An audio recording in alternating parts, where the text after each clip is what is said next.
basically that because he is the Lord of the universe and he creates everything, khalaqa, so the quality is exclusive to Arab. So Arab is that one who creates everything. There is no false gods or idols that can create or make anything.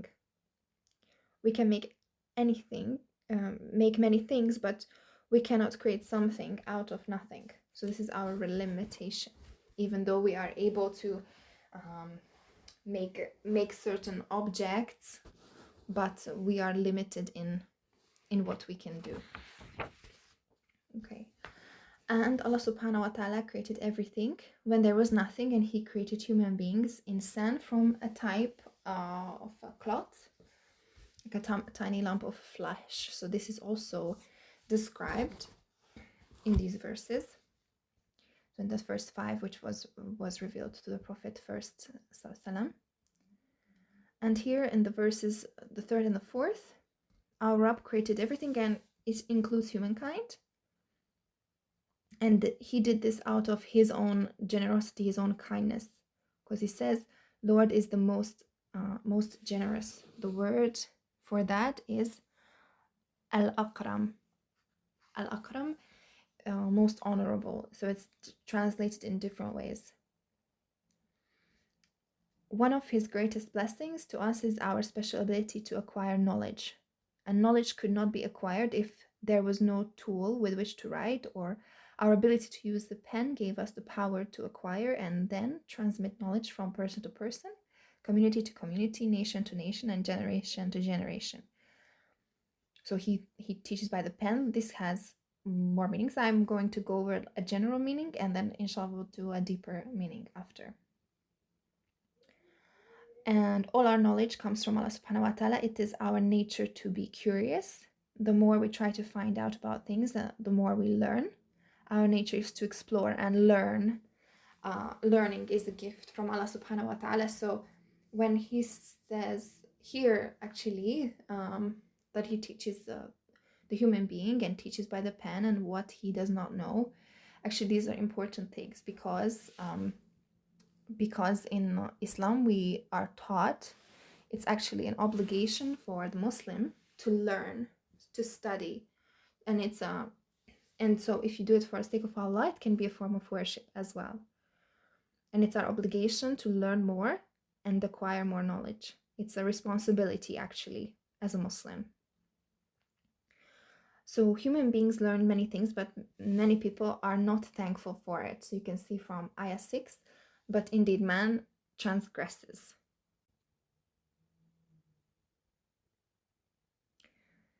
La yatgha, which is the word here. So even though we were given many things, we're not thankful, and we move away from Allah subhanahu wa ta'ala, and we don't feel that knowledge is a gift from him. We don't recognize that.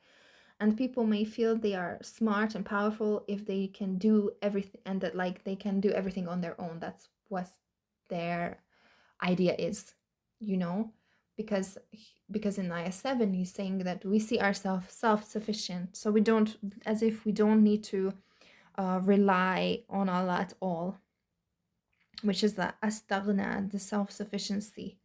Like you kind of look onto yourself and you think, oh, okay, I've got this, or you know, like somehow I don't need anything because I can make all those things happen. But indeed, to your Lord is the return. So they do not understand that one day they will return to Allah subhanahu wa ta'ala and answer for their actions. And this is in ayah 9.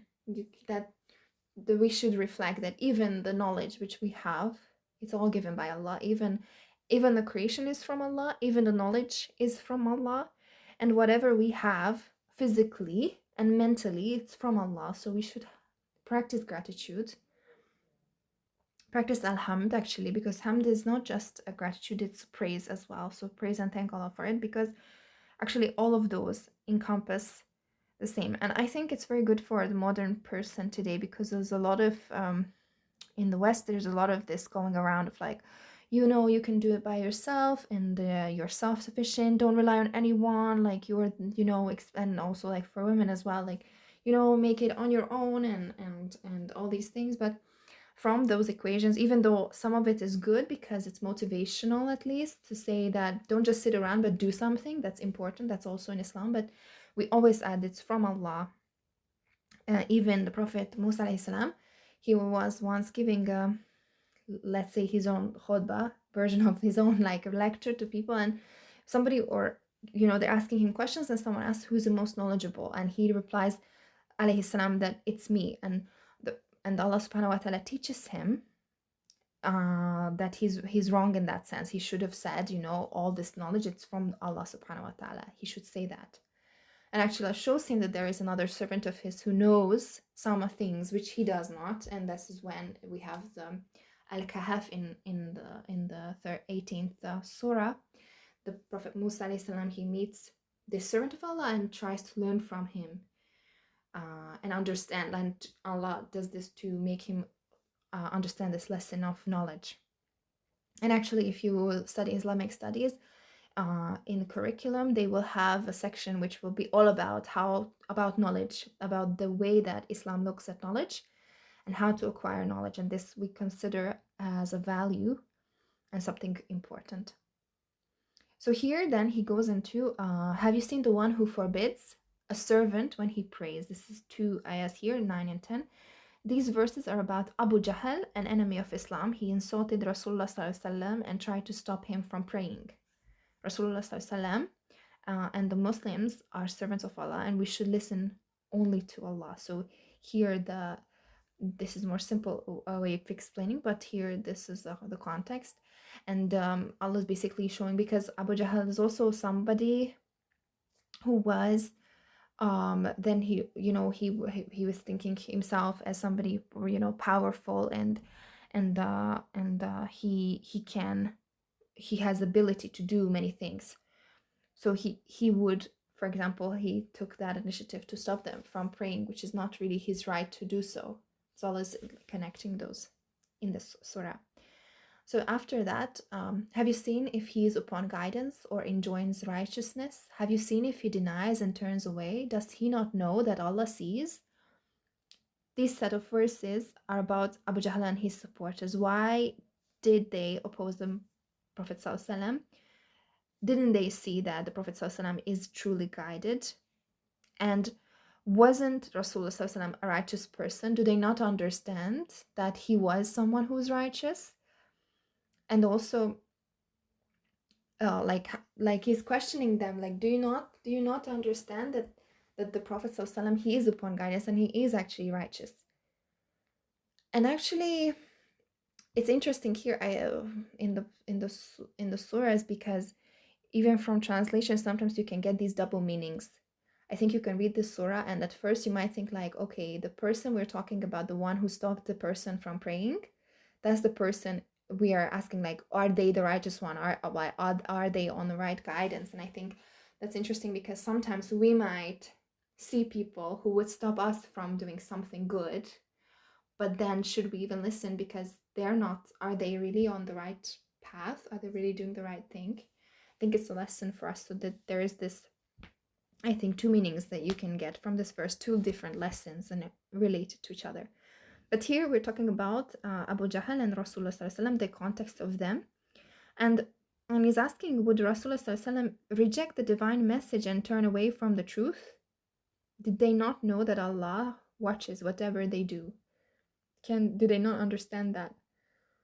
So it doesn't, you can try to stop somebody from doing something, but in the end of the day, Allah sees everything. You can have different intentions and in your heart. We actually talked a little bit about intention last time. And you can practically do many things, but at the end of the day, everything is in Allah's hand and Allah sees everything. So that is one lesson you get from this. And no, if he does not desist, we will surely drag him by the forelock, a lying, sinning forelock. This is if the bad people and Abu Jahl, if they do not stop the evil acts, and Allah subhanahu wa ta'ala promises to drag them by the forelock. So this is the part of hair right above the forehead. It's often a sign of respect.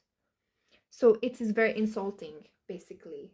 So what he's saying here, I guess, I don't know if you've witnessed this or something, but sometimes if a child is very unruly, you might have seen this when the parent will drag them from one place to the other, like, okay, you need to chill out, like maybe by the arm, or yeah, actually by, like you hold the hair at the forefront of their head, like, no, listen to me, or something, like if it's really dramatic, really dramatic time. So actually this thing that this adult man, Abu Jahl at the time, he believes himself to be so great, and Allah is putting him in his place. You don't know what you're talking about, you need to calm down, or something like this. So if you imagine that, so he's saying, no, we will definitely drag him by the forelock, so this part of the forehead, the hair, let's say, if you imagine someone grabs, then it's like, it's really something that is putting the person into a lower position, so it's insulting in this context, and he's saying lying, sinning, forelock. So you can see here that Allah really answers this. If the questions you are asking, if they would be referring to Abu Jahl, like, we can answer it here. No, he doesn't know what he's talking about, and no, he's not on the right guidance. And Allah says, then let him call his associates. We will call the angels of hell. Abu Jahl and a group of people there, they're powerful in the context, in history, in that time. They may be successful for a short time, but on the long run, they will suffer. They may gather many supporters, but they cannot stand in front of the angels who can bring punishment upon the evil people. So they can't fight what matters. They won't be able to protect themselves. So if you don't put yourself together, you can't do anything about this, because Allah is more powerful, and there's a bigger picture here. And then finally, no, do not obey him, but prostrate and draw near to Allah. So Allah guides Rasulullah and all the righteous people. He tells us not to follow the evil ones, and a true believer should come close to Allah subhanahu wa ta'ala by showing humility in prayer. And here, wasjud means to bow down in sajda, and we completely surrender to Allah in this point when we do sajda. So now that we have read the verses, actually this is the time we should do the sajda. So that's why when we read it in Arabic, I said now we should do the sajda. And I can read also the translation of that dua. So for the sajda that I read before, it's sajda tilawa, and the dua for here, I have prostrated my face to the one who created it and gave it hearing and sight by his might and his power. Glory is to Allah, the best of creators. And how interesting that actually in this surah we had already talked about creation, and then now we would use this dua actually and say it once we read the surah. So there are obviously the different places in the Quran when we should do sajda. Okay, so this is the shorter explanation of the verses, and there's a few applications to the message. So here the surah reminds us of Allah's blessings, that he created us, that he gave us knowledge, that we should not become proud and think that we do not need him. And then if we think that we do not need him, we are ungrateful to him. So we should remember that Allah subhanahu wa ta'ala is the source of everything we have, our health, wealth, power, talent, and the technology. These are all gifts from Allah. We should realize that Allah's gifts in our lives, these are the gifts, and we should be thankful to him for them. And also one of the ways to be thankful and grateful is to humble yourself in, for example, sajda in our prayer. This is one way you humble yourself in front of Allah. We come close to Allah by following his teachings. So here actually in the last ayah, when he says, so don't obey him, not this person, he's lost, he doesn't know what he's doing, but prostrate and draw near, come close. So it's really beautiful because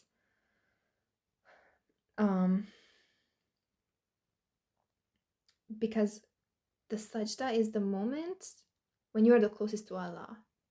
So actually in a literal translation, we have this kalla, no, don't, and la, which is also the similar. So these are kind of synonyms.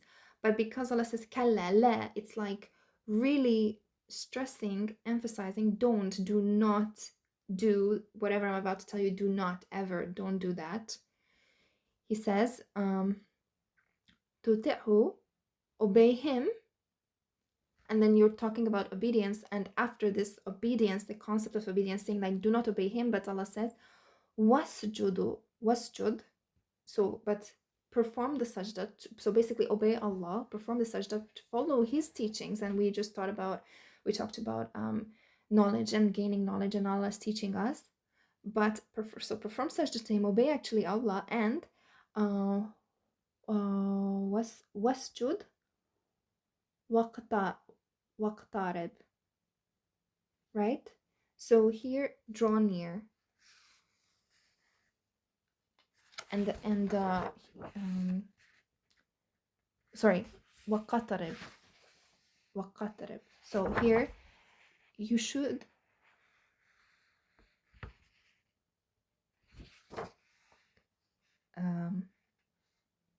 sorry, so my pronunciation is not good for this last word, but waqtarib. So here you draw near, you come close to Allah. And actually sajda is the point when you would be closest to him, because this is the humblest moment, when your face is on the ground and you really feel that Allah is the one who is the highest, and you become the lowest, to show like that, in a sense, a distance in terms of his height, his might, and that you submit yourself, that you try to submit yourself, that you're there physically. And performing this action is something we do every day, many times, subhanallah. So here some people may make fun of believers or stop them from worshipping Allah subhanahu wa ta'ala. They may think that they are powerful, but they are not. And Allah subhanahu wa ta'ala can easily ruin their status